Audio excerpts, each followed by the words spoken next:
Okay, I'm going to record my computer too because we're going to switch back to it in a few seconds.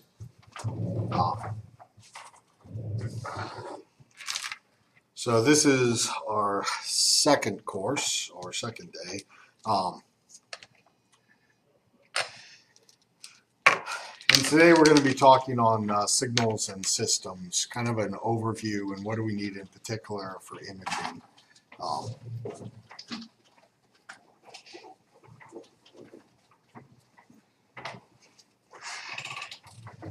Okay, so just as a check, though, everybody has had a signals and systems course, yes? Yes. Okay, so I'm just going to go real quick over some things. I'm not going to spend a lot of time in it. I think there's like one or two of the homework problems where you'll actually have to calculate an integral. There'll be for calculating a convolution and stuff like that, but they'll be pretty straightforward. Part of the reason is you do need to just have it in the back of your head. That's just kind of a reminder of the old steps area. The majority of our work will not involve you taking the integrals because the majority of our signals are going to be discrete. Therefore, you're going to do it as sums, but you're not going to actually do the sums. We're going to do it on a computer because nobody does that by hand. The likelihood for you to make an error doing it by hand is gigantic. The likelihood if you make a programming error is fairly decent too, which is why you actually, this is just kind of like a background step of why we care about some of these areas. Before you actually calculate anything on a computer, you should have a basic knowledge of what the answer should look like. If you don't basically know what it should be, you have no business calculating. Right? Because you make a mistake, you'll get garbage. You'll have no idea how to assess, does this make sense? So when we talk about some of the properties today, it's not really just like in a first course, you're like proving it. Ooh, look, this is symmetric, right? Now we want you to care about a couple properties. And these are properties that are usually true about medical imaging systems. And you want to think about what's the implication of it. Right? So when I'm looking at a particular image and I'm seeing something weird, I want to be able to diagnose and say, what happened? Is it my software? Did something go wrong in the system? Things of that sort. Because that's going to be what's going to help you to make a determiner. How do I know where to look? So when we cover these properties here, there'll be ones we're going to dig in a little bit deeper when we get into the different imaging modalities to say, hey, look, this one happens here, and it's really important for us. So that's kind of the why for today, as far as I'm concerned. Part is a review, and part of it is also going to be looking forward to that. And then there's a few other things that I think that are just sometimes helpful that people don't necessarily know why it's true. Maybe you know that it's true, but particularly if you understand some of the underlying math behind some of the things, it can make it easier when you're doing stuff. That's kind of my push. We'll do the first part kind of pen and papery, and then the later part we'll do on MATLAB on a computer to get you more used to that, because a lot of our stuff's going to be MATLAB and how do you actually do this. All right, so let's talk over it, right? So signals and systems, why do we always put those two together?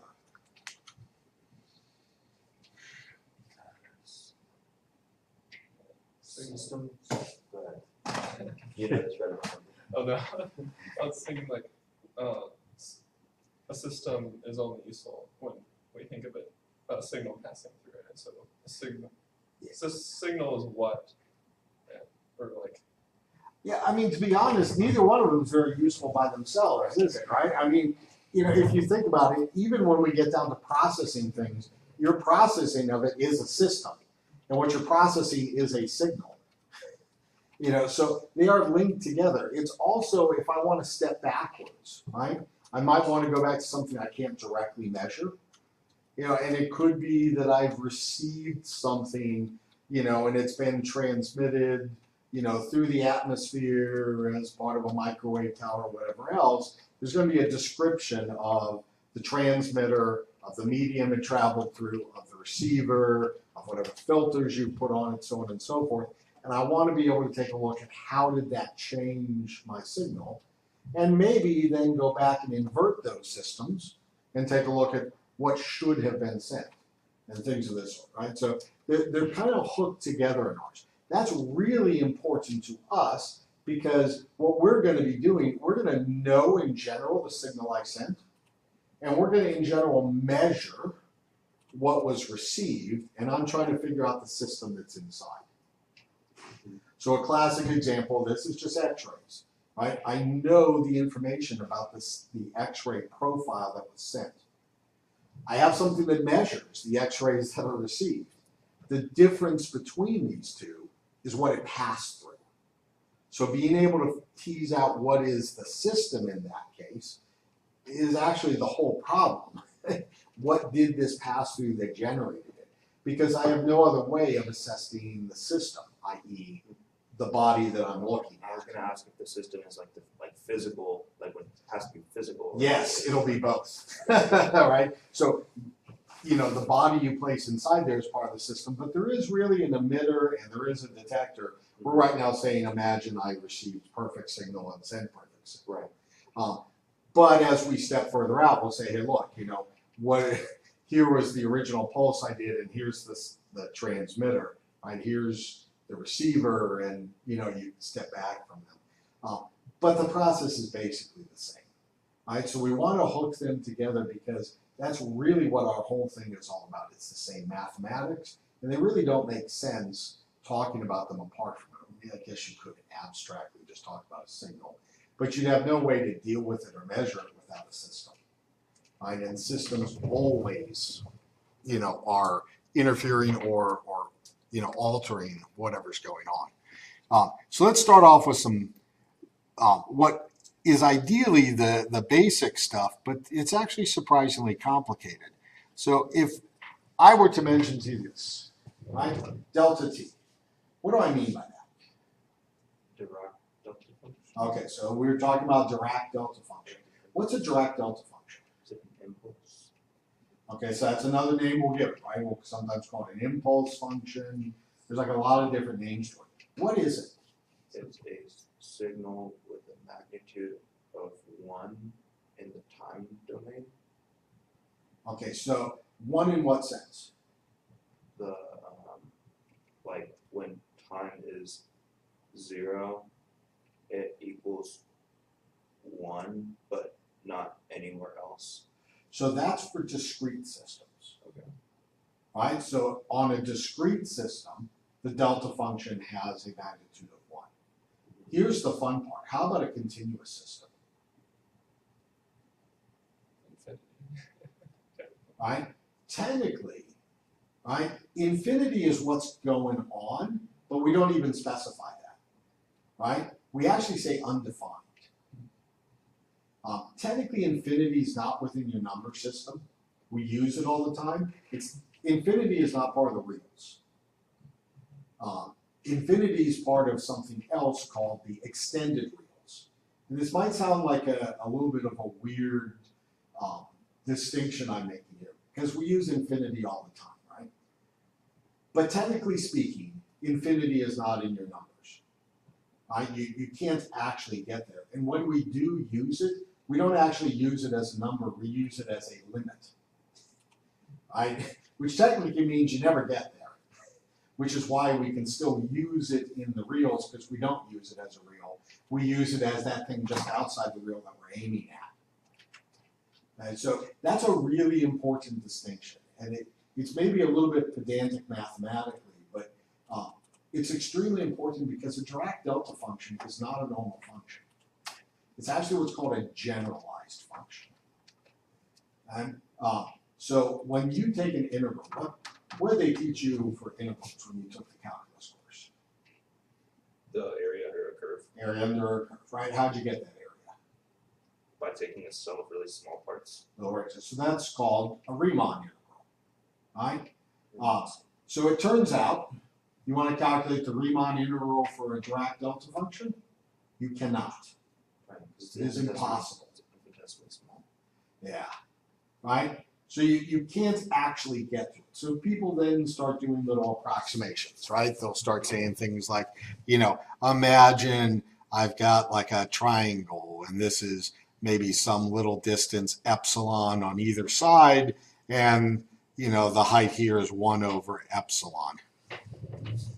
right? So the area under that curve, right, is base times the height, right? And the base of the triangle is epsilon, but there's two of them, so the 1/2 base times height becomes just base times height. So epsilon times 1/epsilon gives you 1. So it's got an area of 1, no matter what epsilon is. And then they take the limit as epsilon goes to 0. But that technically means that's not a function, that's a family of functions. Right? And the actual function you want is when epsilon is equal to 0, not when it approaches 0. And so I can calculate this one using Riemann, but I can't actually get to the one where it's equal to 0. Now conveniently it converges, right, because it's well behaved. But it turns out it's actually not directly handleable by Riemann. So we actually are using a different calculus when we do this. We're using a calculus called Lebesgue calculus. So there's actually a bunch of different calculuses, right? So Lebesgue introduced his calculus in the 1800s. And this is why the definition you see for this function, right? The Dirac delta function is defined as, they usually give you 2 points, right? The Dirac delta dt is equal to 0 when t does not equal 0. You usually get that first one, right? And notice it never says what happens at 0. It just tells you everywhere else it is 0. And then they tell you that the integral from -infinity to infinity of the Dirac delta function is equal to 1, i.e. the area under the curve is 1. Okay? So this is actually how Lebesgue defines this. He defined things backwards. He defined the measures of the lines, and it turns out you can extend this easier. This is just kind of, you don't actually need that for what we're doing here, but I think it's actually an important idea. When you get to generalized functions, when weird stuff starts to happen. And what's weird on this one is I've got an undefined point. Okay? But there's other weird functions too, right? Step function. Technically, the step function also, that discontinuity creates problems for Riemann intervals, right? Because it's still undefined at that point. Not too surprising, because that's exactly taking this one and, take the integral, right? That's what you'll get as a result is a step function. And so it's not too surprising that this one has problems, even in that case for Riemann. But there's a whole category of these called general functions that don't behave particularly nice for Riemann, but they do for Lebesgue. If you go to infinite number of discontinuities, Lebesgue falls apart too.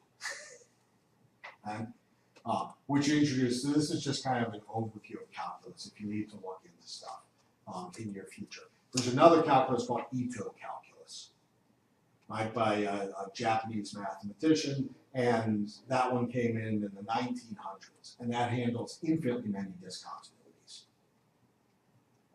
That one is, anybody got an idea why I might need that? Infinitely many discontinuities. Probability. So if you deal with random numbers, right, random numbers are different at every point. So it's all jump discontinuities. There is no continuous section. It's discontinuous everywhere. So technically speaking, when you deal with stochastic inputs, you actually have to do Ito calculus. Now, they're all nice extensions of each other, right? So Ito calculus is a superset of Lebesgue. Lebesgue is a superset of Riemann. So they all agree in all the other areas. It's just the way in which they formulate the problems makes it easier to calculate. So this is just an FYI thing if you have to go further and you have to actually manually calculate things. That being said, right, ask yourself seriously, do I need to calculate this actual integral? An awful lot, the practical stuff are almost always tabled or can be done on a computer. But again, that's just kind of some background areas. All right. This is a nice image, though, to have, because there are some kind of interesting things that happen with a Dirac delta function that's going on. If you look at them, right, when you're making your definition, and when you actually even take, I can take an impulse response of the system, right? Or what we're gonna call a point spread function. You know, a point spread function is just a 2D version of an impulse response. So if I put an impulse into a system, never mind the fact that I can't actually put a true impulse, but I can get close, right? If I put an impulse into the system and I get its impulse response out, if you were to look at that definition, how would I calculate that?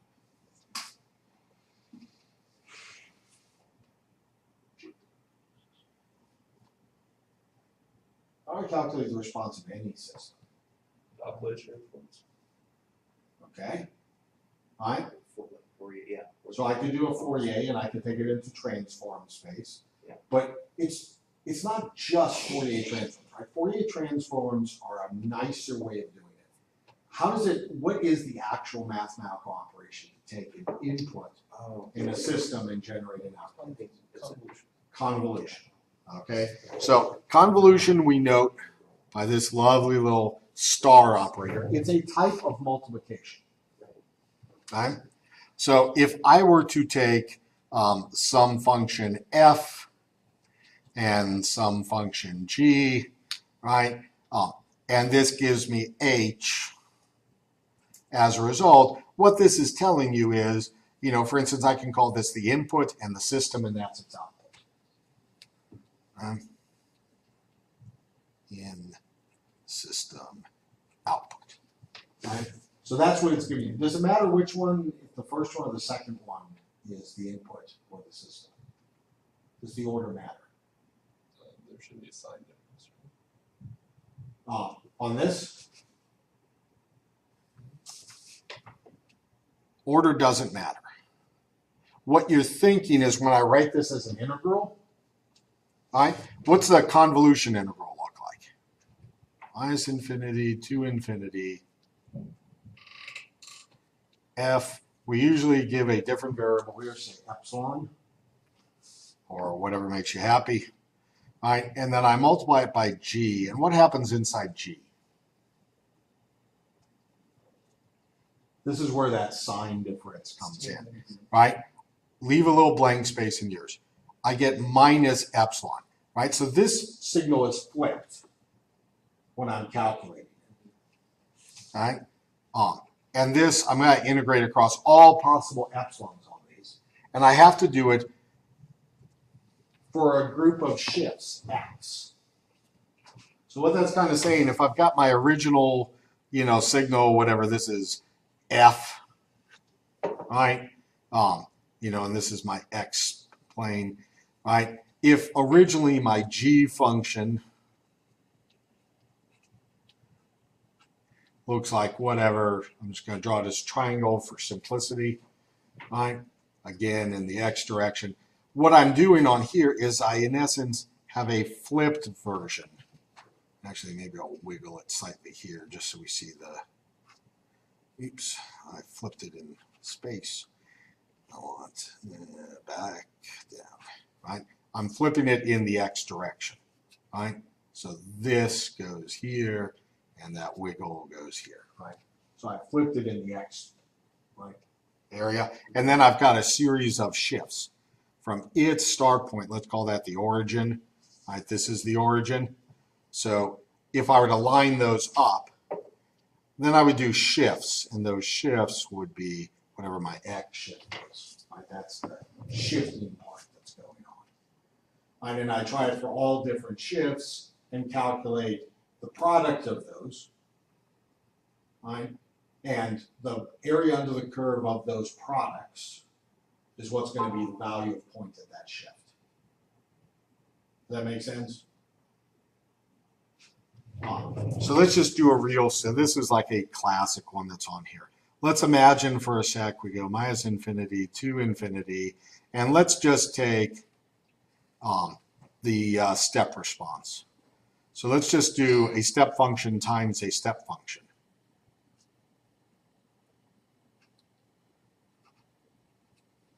All right, the result of this is going to be actually some function, whatever h of x. X is the only thing that remains.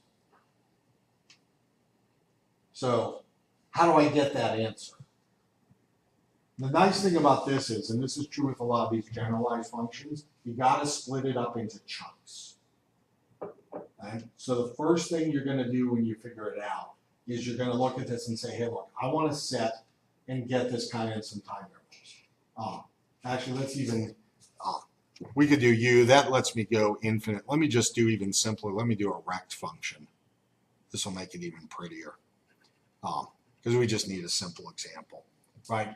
Step function will be too easy. There's just one side to it, right? A rect is a step function and then minus a shifted step function. So a rect function looks like it's 0 its magnitude before 0, and then it goes out to say 1 and it continues on. Some people symmetrically make them so that it's minus a half to a half. It really doesn't matter. I'm just doing it from 0 on. If you're doing in time, it's traditional to do 0 on. And the reason is because that makes it causal. If you're doing it in space, it's traditional to symmetricize it because it's often nicer to think of things as symmetric in space. It simplifies some of the calculations. So that's why there's the difference between the symmetricized and the non. It's usually, is it in time or is it in space? Yeah. Anyway, so if we do 0 to 1, since I've got a rect function here, that means it's only defined from 0 to 1. All other times it's 0. So the product of it is going to have area 0 if it's not in the range. So the first thing I would do is I would limit these. So it's an integral from 0 to 1. The rectangle, the first rect function here, in terms of epsilon, is 1 in that interval. So it's 1 times the rect of x minus epsilon. Do we agree? And 1 times anything is 1, so I can just ignore that first one. Okay. Now, what happens here in order to calculate, to take care of that second one, becomes kind of the tricky thing. We've got to make 2 cases. Anybody remember how we have to work out those cases?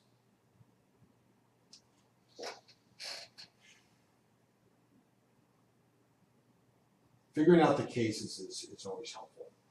Think about drawing a picture. Whenever you run into a problem, think picture. All right? So imagine I've got, let's just do, this is my rectangle that we just took care of, that's set 1. All right? So I'm at 0 to 1 range. The second rectangle, right? It's going to go through a whole series. It's been flipped, but it's a rectangle, right? So it still looks like a rectangle when it's done shifting. But its kind of reference handle point is there,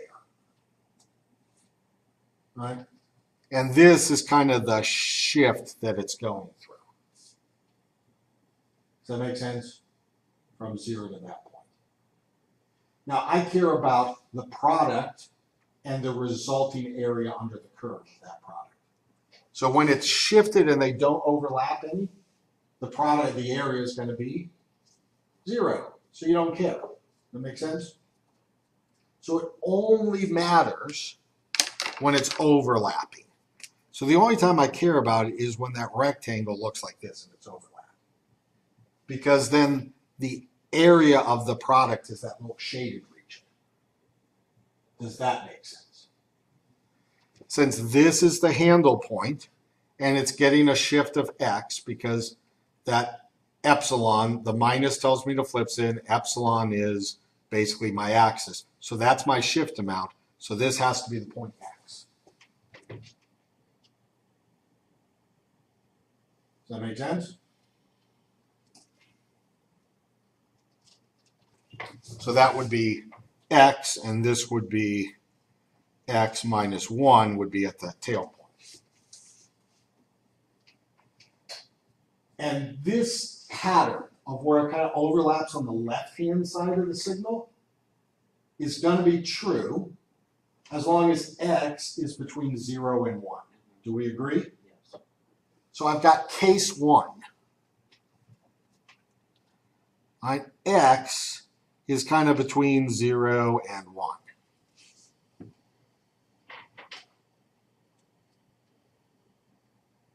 Right? Now, when x is between 0 and 1, this is the overlap region. Well, what is it? It's height 1 and width x.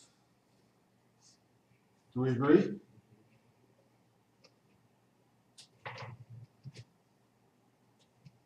All right, so the area under that curve is x. That's what that integral is calculating. So in this case, the area of that integral is x. That's the result of that integral. You can just look at it. It's by examination. Right? You could actually put it in if you want. You can say, you know, as long as x is less than this, the value of this is 1. When you integrate it, you'll get epsilon going from 0 to x. That's the other way you could bother to do it, right? If you want to, you could say, oh, great, let's just integrate, right? It'll be 0 above that, so I'm going to have to integrate from 0 to x of 1 times 1, right, the epsilon, but that is equal to epsilon evaluated from 0 to x, which is just equal to x, right, x minus 0. So if you want to do it like through all the fun of calculus, you'll get the same answer. But I'm just saying you can look at it and just by inspection tell what it is, right? So I would say this is your signals and systems way of doing it, but I want you to get to this point where you can just look at it and say, what is the answer? Good? Okay, so we know this is our first thing, right? So but for x between 0 and 1, this is it. So if I were to plot out my new function h of x, right, on that x-axis, it looks like this. Agree? All right. Given this as a drawing picture, can anybody tell me the second picture I should draw? This is my first case, but yeah, I now need the part that goes out on the right-hand side. Exactly. So we'll just kind of draw our little picture again. There's my rectangle between 0 and 1. Now what you care about is the rectangle shifting out on the other side. Remember, this is my reference point here because everything's flipped. So this is x. So this is x minus 1. And in this case, x is between 1 and 2. All right, so we're now dealing with this next part. Everywhere else is going to be 0. So this is the case where 1, x, 2, right? I could integrate this formally if I wanted to, but you ought to be able to take a look at this and tell me exactly what I'm going to get, right? It should be the same exact thing except going in reverse, right? It starts when x is 1, it's fully overlapping, so it starts here and it goes down. So you should be able to just do that by inspection. You can also actually calculate this. You can go, oh, right, this one's going to only be 1 when it's bigger than x minus 1. So you can write in x minus 1 up to 1 of 1 the epsilon, and that gives you, right, epsilon evaluated x minus 1. Oops, did I do that? That's x. And to 1, and that's just equal to 1 minus x minus 1, which is equal to 2 minus x, which if you come here 1, 2, and plot that line down, that line is 2 minus x. All right. Now again, we can prove that it's right this way, but by inspection, you ought to immediately tell it's going to create the triangle. All right. And how it goes. This type of thing of splitting things up into cases like this, very, very common. So some of the homework actually have some of those. Split the integrals into pieces and recognize the cases. The main reason being, if you ever have to do something, it's often because you're getting some weird signal, and that weird signal is almost always piecewise. Right? And the second you get a piecewise function, which are these generals, you need to split it up into pieces and do it case by case. Right? They're very easy once you do that, but if you try to do it any other way, it's ugly as heck. Does that make sense? Awesome. Okay, so that's kind of the quick thing on responses and whatnot. I'll leave a pen here so hopefully it won't freak out when we're calculating these. All right, Fourier transform. All right, what is the Fourier transform? What's it actually doing? Converting the function from the time frequency to Sure, time to frequency, it could be space to spatial frequency, right? How's it doing that though? It's approximating a discrete signal using. So, but it could be perfectly continuous on both, right? I mean, your frequency space is continuous and your time space is continuous. We do have discrete versions of these. But the root thing is actually a continuous area. This is the weird thing, right? We act like this is something new. Believe it or not, all you're doing with Fourier transform is what we just said. It's convolution. That's all it is. The reason why it works to calculate convolution easily is because it is convolution. You're convolving with a particular signal. Right? Take a look at, right? Anybody remember the Fourier integral? Minus infinity to infinity. X of, let's say t. Let's say f of t, sure. E the negative to minus, j sure, we can do j2 pi. or 2 pi f. I can't actually do everything. There we go, 2 Wait, pi. no, we don't. Lowercase t over the period, or like time over the period. Sure, I mean, we could count the period in, but let's just do it real simple, right? I could just take my time, and then I could have, say, omega as my frequency, right? 2 d omega, and then we usually say, take this dt. Right? So you could put the omega first if you want to. Is omega in hertz? What's that? Is omega in hertz or radians per second? So in this particular case, I've got the 2 pi explicit. Yeah. So hertz. Yeah, so I should probably say f if we really want to be technical, since I've got my 2 pi out. If I don't have my 2 pi out, I can say omega. All right. But the big point of what I want you to notice here is, let me just call this g of t. Is that fair? I just say g of t is equal to e to the minus j 2 pi ft. We'll put it that way. Right? Then all this is minus infinity to infinity f of t times g of t dt. That's all it is, right? So what's that? Convolution. It's convolution. All you're doing is you're saying the convolution of f of t involved with your g of t. It is just basically a convolution operator. You're convolving with a particular thing. So what are you convolving with? And why is that a good thing to convolve with? Why are these weird complex exponentials a good thing to convolve with?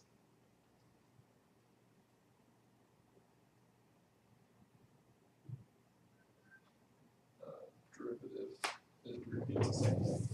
So there's a lot of neat things about this. Let me just put a little aside here. Anybody know Euler's equation? Just did it. E to There's a few forms. Negative j omega. Yeah, we all, J, you could pick omega or, theta or whatever. Let me actually just do e to the j theta for the moment. All right? So what's e to the j theta? Cosine theta plus j sine theta. We agree? Okay, so what if I took this same thing and now I negated theta? Well, this is cosine of minus theta plus j sine minus theta, but cosine is an even function, right? So what's an even function for a negative? say the same It's thing. the same thing. Cosine theta. And how about an odd function? like sine. negative. Let's take the minus out. J, that's an ugly looking J, sine theta. All right? So here's a fun part of this, right? Let's take, notice something neat. These are very similar here. Right? So let's just add them. All right, so I get e to the j theta plus e to the minus j theta is equal to cosine plus cosine is 2 cosine theta. J sine theta minus j sine theta is 0. So divide by 2 and I find out that cosine of theta is equal to e to the j theta plus e to the minus j theta all over 2. Right? So in reality, cosine, and we know sine is related, all you have to do is subtract the two.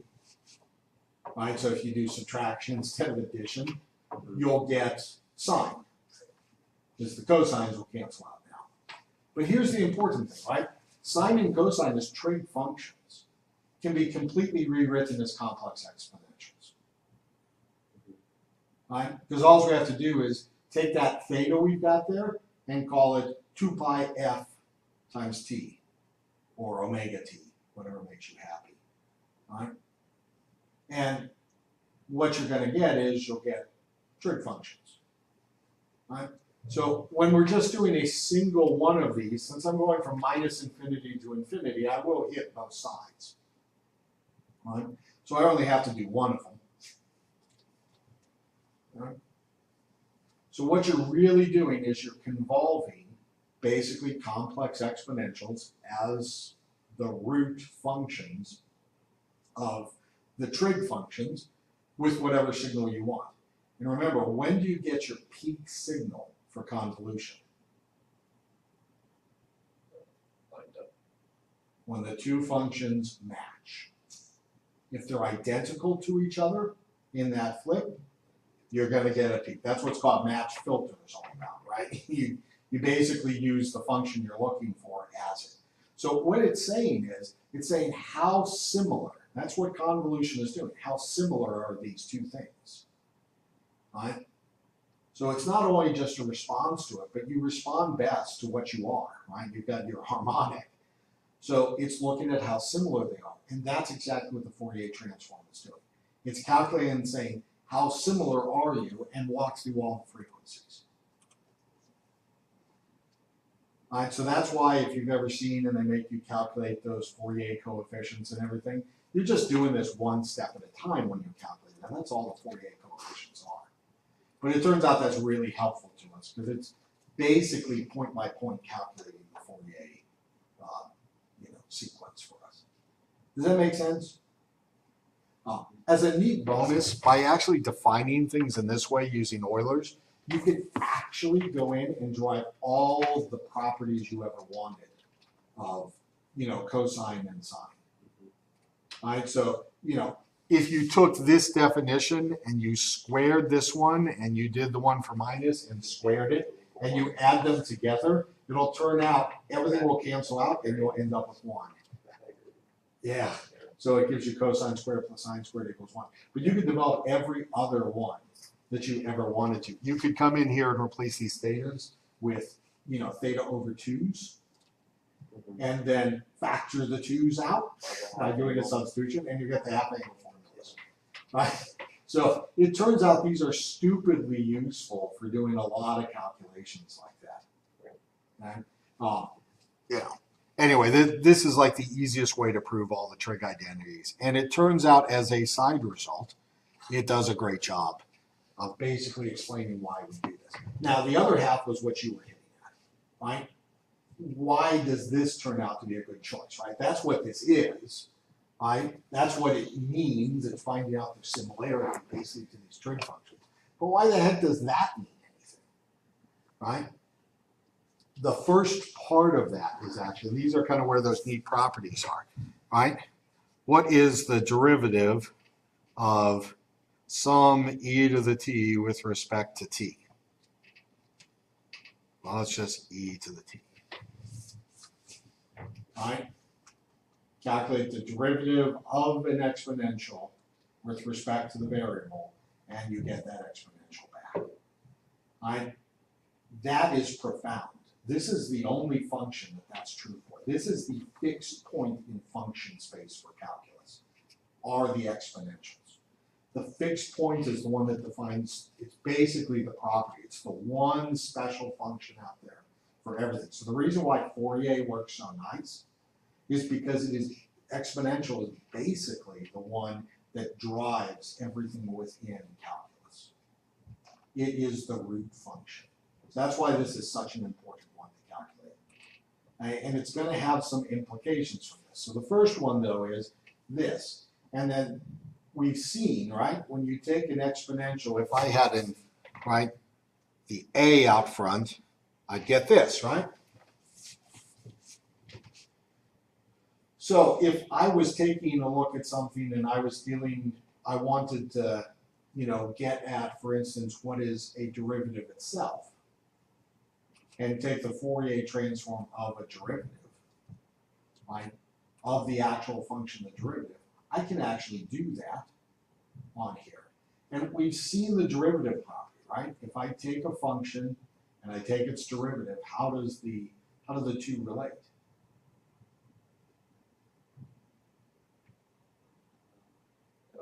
Omega multiplied by omega. Yeah. Or Right. something like And remember, to us, what multiplies t? Right? That omega, or 2 pi f, right, whatever makes you happy, right? So it's not surprising why that pops out, because that's actually just the derivative property, right? The 2 pi f just comes out. So what that's telling you is, though, as a neat side function, basically it's going to turn all calculus problems into algebra problems, because integral, the reverse of it, is going to do the opposite of it. It'll take, an omega in front and get rid of it, which means that in essence it's doing a 1 over omega. Right? So it turns calculus problems, derivatives, into multiplying by a variable, right? And it turns integration into dividing by a variable. Which one's harder, differentiation or integration?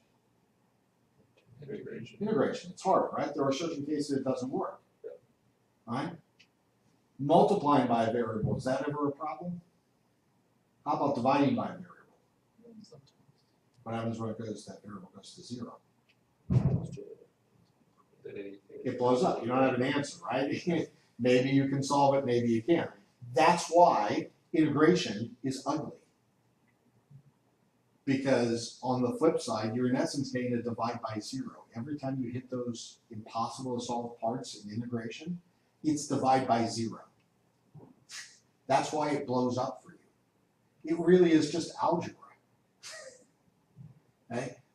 This is the really cool thing about Fourier, is it takes all these ideas and just shows you in calculus you were really just expanding on algebra again in just a funky new way of thinking about it. Okay? That's actually really pretty nice, because it simplifies a lot of our ideas of how we solve them. Okay? And algebra in our minds is usually much easier to do than calculus. It allows us to switch it. Since this itself is a convolution, when you transform it, the convolution will get simplified. It just becomes multiplication, because you're already in the convolved space. Okay? So there's a lot of nice things about it. This is why we hammer it. And you'll find out a lot of our other specialized transforms that are going to come down the line are going to be reducible to a special case of Fourier transform. That's not an accident. People developed them separately, gave them their name, and it turned out to be a special case of this one great property. And then later on, people showed, oh, if you just change the variables this way, it becomes Fourier transform, right? Hankel transform, a whole bunch of other ones that you're going to encounter turn out to just be this, because this one is the root one of basically how the universe operates. Cool? Awesome. All right, so this is kind of what really matters on these ones, right? There's gonna be some other neat properties about it, but if you get this, you've got the basic idea of how these operate. So let me ask, when we go to a discrete time space, what happens with these same ideas? Like if I want to do convolution in discrete space, what does that look like? Inside of it. Okay. So if I were to take a look at our discrete one, we're going to do it over the sums of the differences, right? So I'm going to sum up, let's say, f at, let's say, which one are you used to using, tau, or what do you like using for you like delta t's or n delta t? So I can just say f of n. Is that fair? Maybe I'll just put n delta t initially. All right, because this is usually then gives you your time variable of where you're calculating at. Usually we don't write that one in, but if you just think n times delta t is giving me my time times g at, again, some shift, let's say m minus n. Again, this is in that same delta t space. This is going to give me that same idea, except now I'm going to be summing over n. And again, this will be from minus infinity to infinity.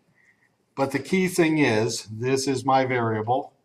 This is flipped version of the variable. All right, and it's shifted. Now, you can actually explicitly calculate this, or again, it's fairly graphic. If you think of f, right, of my fn, which we can sometimes even just write as a subscript, fn is equal to fn. When I consider this, let's say, for instance, this particular function looks like,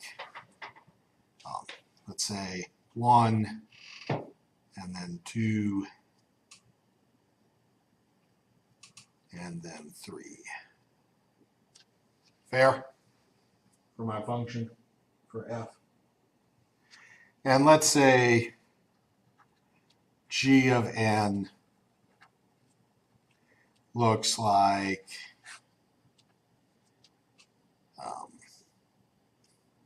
1, 2, 1, 2, just so it's not symmetric. Fair enough?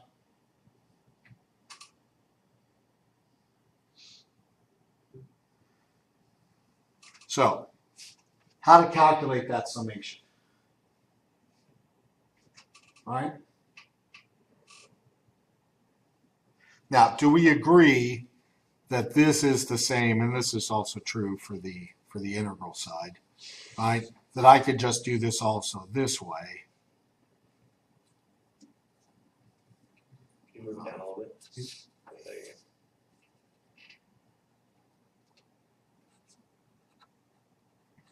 go. Is that true?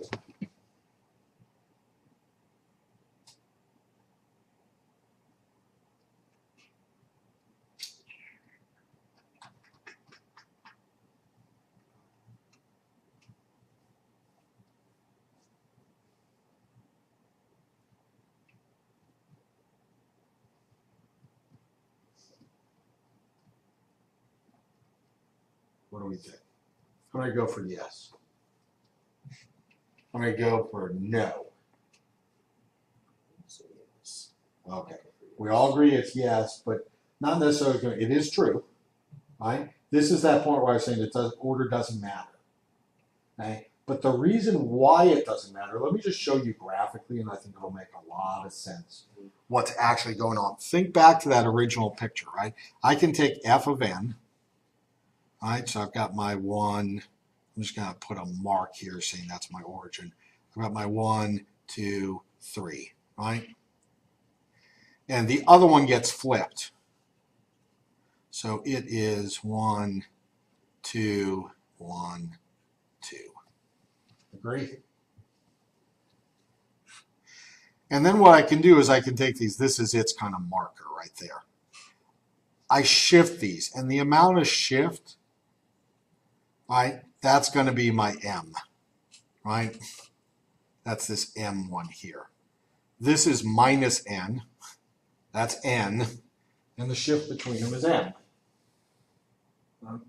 And then we just multiply term by term and add them up, and that's the value at 1 point. All right? So all you have to do is see who lines up. All right? So when M is equal to 0, these two overlap each other. Now, does it matter if I took this paper and I put a mirror up against it and you saw the reflection in the mirror? Will the way you add the numbers up change? In other words, does it matter if I start counting, multiplying, and adding up from the left-hand side or from the right-hand side? Right? Because this one continues over. It's got a 0 here, a 0 here, a 0 here, a 0, right? So on. It's got zeros out there. This one has zeros in these spots, right? So when I do the summation, I multiply the two numbers, put in a right sum. Add this, add the product of these, add the product of these, so on and so forth. Add that product, add that product. I add them all up, and that becomes the value that goes right here. All right, and then I shift, and that becomes the next one. Right? Does it matter whether I count left to right when I'm doing the sum or right to left? It's the same sum. It doesn't matter. Yeah, it's obvious when you think about it that way. That's the only difference from here. Right? Because this is just a flip. You're putting this one here, which means it's a normal time, and you're putting the other one in the flip space. It's really just, are you counting left to right or right to left? But since they're all added up to put into a single number, it doesn't matter which way you count them. Does that make sense why that it's completely irrelevant which order it goes in? Okay. So if you think about this shift and multiply thing, I can just do this really easy, right? This is 1, 2, 3, and then I've got the 1, 2, 1, 2, and I just shift and multiply in the boxes, right?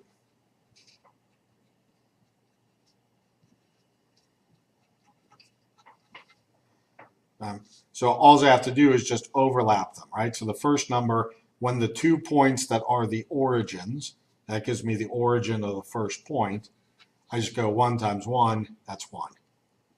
Then I shift. This one overlaps that one. And I get 3 plus 3, and I get 6. I can just walk down and keep doing those overlaps. Anybody know what that operation is called? Well, this is still convolution, right? But we have a second thing that we do that is exactly this. It's polynomial multiplication. Right?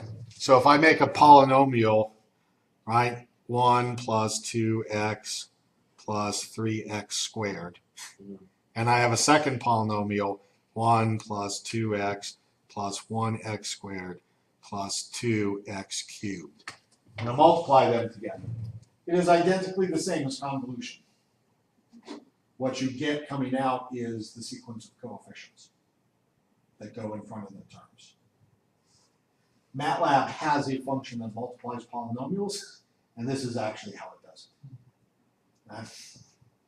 So it's kind of neat to think. You've been actually doing convolution since you were in like 6th or 7th grade, whenever you first did algebra. And you multiplied two things. You learned all these little fancy rules for it. You were actually learning fancy rules for convolution, because convolution is just two polynomials. Every time you multiply, two of these polynomial functions together, you were actually convolving, because that's one of them was kind of an input, the other is the output, and you're seeing what happens, right? When you think about it, it's the only thing that makes sense. So this is actually what we're going to do. How about when I go to multi-dimensions? Well, ideally, we'd like to be able to do it so I handle one dimension and then I do the other. And in most cases, that works. What we really want for that are what are called separable functions, and then we kind of build them up. That's why there's a thing that just check and you verify something's separable. And all that's saying is when I've gotten the second one, if I've got some f of x, y, right, can I rewrite this as f1 of x times f2 of y? That's what we mean by separable. Right? I can just write them a product, and I can stick all of one variable on one, and I can stick all of the other variable in the other function, and they're multiplying each other. Right? What do we mean by linear?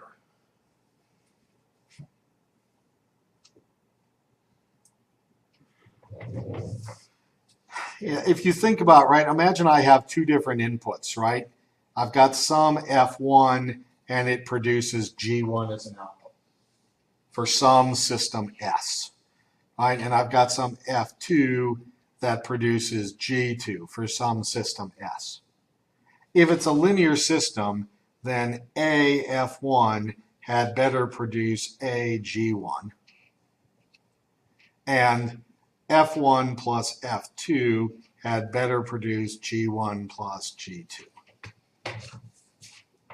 That's all we mean by linear, those two properties. Some people stick them together and they put a weight on each and then add them together, right? So they check both properties in one fell swoop. But those are the two important ones, right? You have to be able to add them together, and the output is just the addition. You have to be able to scale, right? And it just becomes the scale of the output. That's really important, right?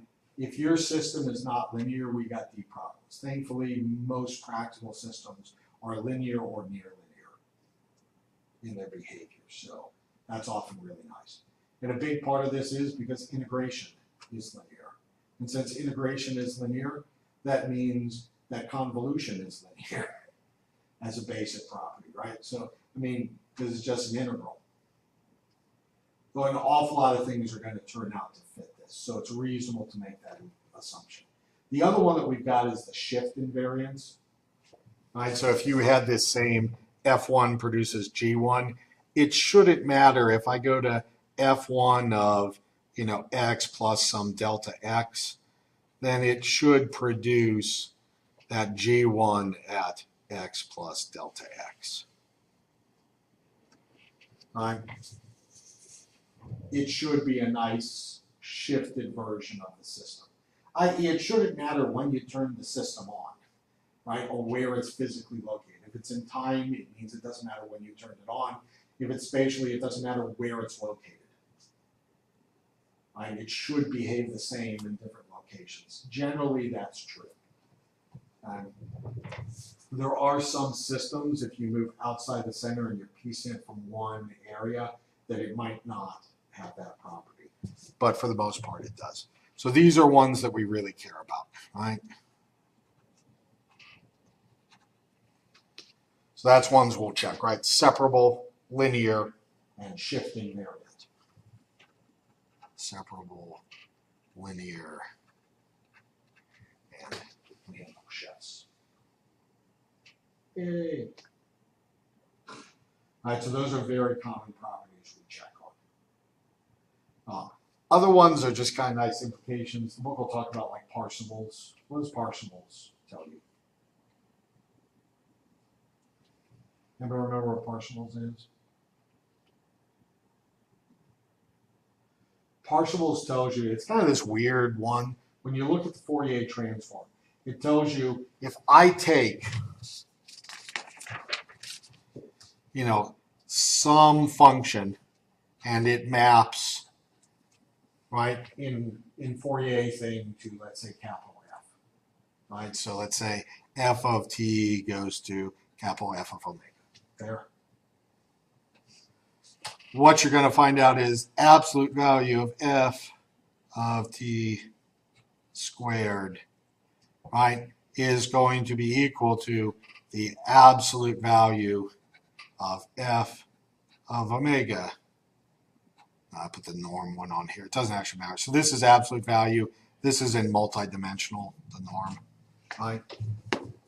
Right, so in a single dimension, it's the double bar, the double lines and the single line are the same thing. But when you go to higher dimensions, the double bar is the one you care about. But the idea of this is it's absolutely square interval. It's exact same. What's the square, absolute value square of a signal? It's proportional to energy, right? 1/2 mv squared, right? 1/2 kx squared.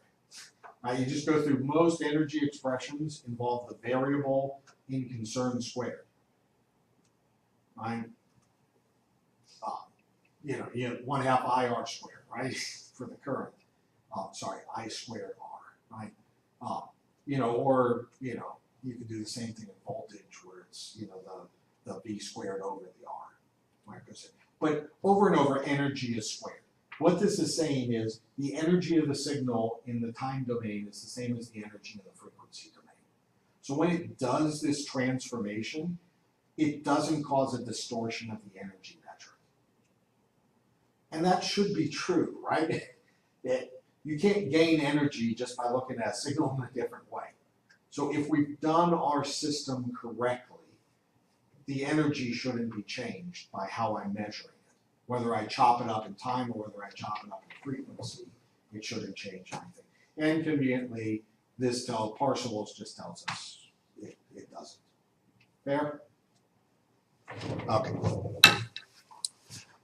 Let me really quickly switch and just get you used to a little bit of some kind of fun things you can do inside of MATLAB. So hopefully this launched. It did. Okay. So everybody's familiar with MATLAB, yes? Has anybody ever used image processing toolbox in MATLAB? Most no, some yes. Okay, let's just do some real quick stuff we can do with image processing, just so you can kind of see some commands. So the first thing I need is I need an image to work on. So let me just call that capital I.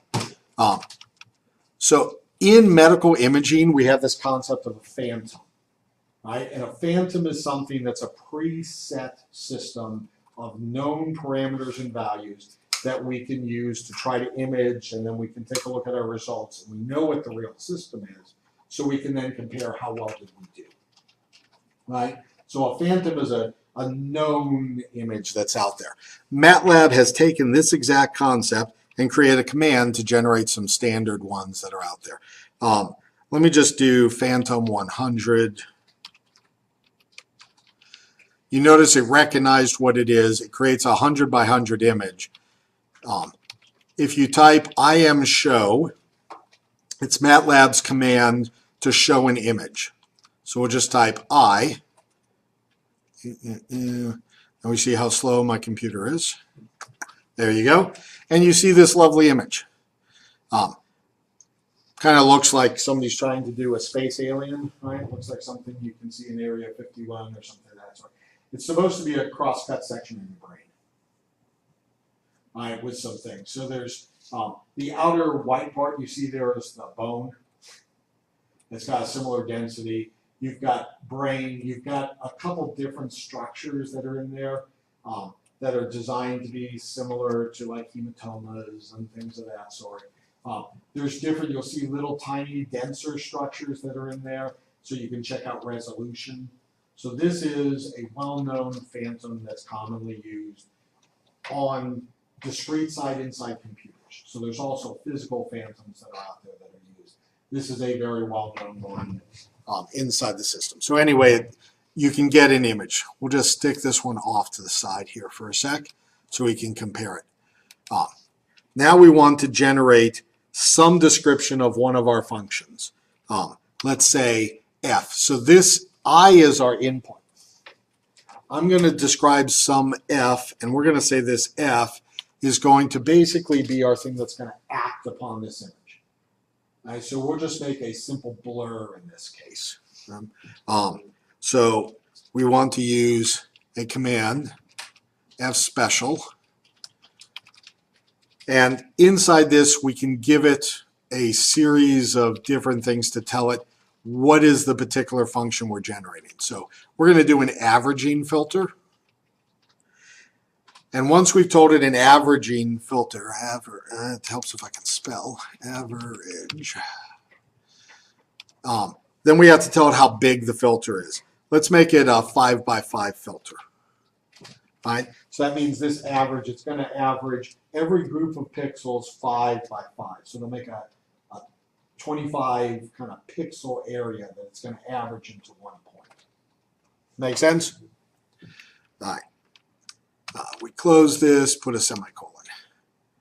All right, and you can see it made a 5 by 5 image, which is what I asked it to do. And then I want to kind of combine them. So averaging filters blur stuff, so I'm just going to call this iBlur. All right, and now we want to apply each one of these. Actually, before I do this, let me just show you some. The F special has a lot of options, so, and you might want to use this. I picked one of them out for you, but you'll see in here it gives you a lot of descriptions. So I picked average, right? Disk is going to be a rounded averaging as opposed to a square. Gaussian is if you want like a Gaussian blur. Laplacian is used, it's kind of like a second derivative operator. So it'll help you to get curvature information, things of that sort. Log is a Laplacian of Gaussian. So it's applying this to this. Motion blur, Prewitt and Sobel are they're edge filters basically. So they'll give you X and Y filters for calculating edges. And each one of these, they'll give you an example of what you can do, how to calculate them. Like for the Gaussian, you have to also, in addition to the size that we put in, you have to tell it what the particular Gaussian blur sigma is. Anyway, so that lots of fun stuff you can do with this. Okay, so we want to now actually apply these two filters. So I'm going to calculate iBlur is equal to IMFilter. So IMFilter is going to apply it. And then I'm going, and remember, actually technically order doesn't matter because remember this is linear operation here. So I'm going to apply I and I called it F.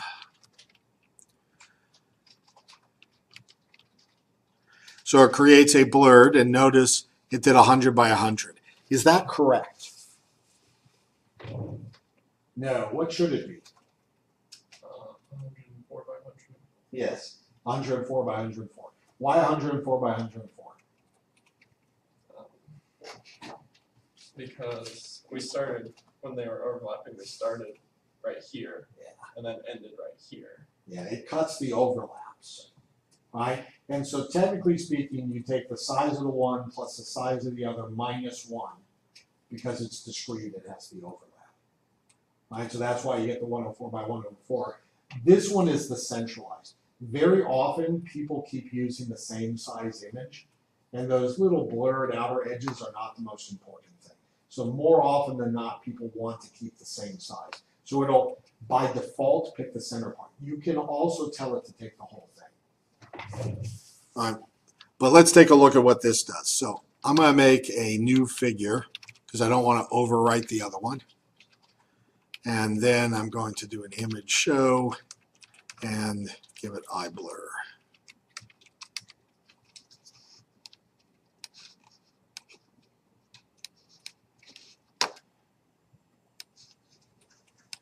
All right, and you can indeed see that it has blurred the other image and overlap, when you take a look at it. So, this is the effect of what would happen if I blurred it using an averaging filter. So maybe I get that blurred out one and I want to go backwards. This is a way I can generate them quickly. But anything you want to apply, so if I make an inverse filter, I can apply it the same exact way. I don't necessarily have to define it by the F special. F special is for simple ones we do a lot of and it just saves you time.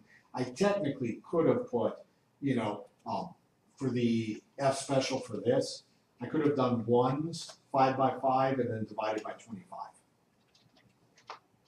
And then applied the IM filter, and it would have done the same exact thing.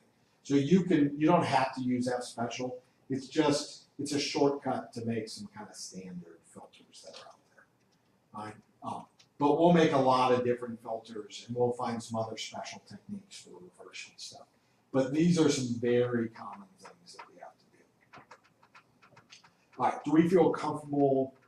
Has this kind of reminded people of key properties we need to know about your signals and systems? Anybody have any pressing questions on either on how to calculate stuff or some simple stuff of how we can generate images and use them? Cool deal. All right, so this is our quick overview. You should be able to do the questions from homework 2 now. I strongly say you can open and close it as much as you want, right? Shoot me an email, I'll add you to the Canvas, so you're able to look at the homeworks and everything. We're basically gonna do 2 things, so for everybody else, we're basically done at this point, but just as a quick reminder for new stuff, and if anybody else watches on here, as a reminder there. All right, we've got 2 basic pieces of things you're gonna be graded on. Number 1 are these homeworks that'll check your basic knowledge on things. And you'll upload information from when you do the MRI, when you run it, and when you run the ultrasound. And there'll be a second one where we're gonna do a group project together, where we're gonna collect data. And our output of that is we're gonna assemble it into a paper and submit it. So at the end of class, you should get an extra paper too. So that's the hope of that one. So far, every class has done it, and most of the papers have been accepted. So it's, we've got a pretty good track record. But we'll scope it and we'll write it together. Each one will kind of write things, we'll bring them together, and we'll go through the editing process. We'll talk about some of the properties of doing that too. So, but anyway, the Canvas has a lot of important stuff on it. All right, any questions? Cool deal.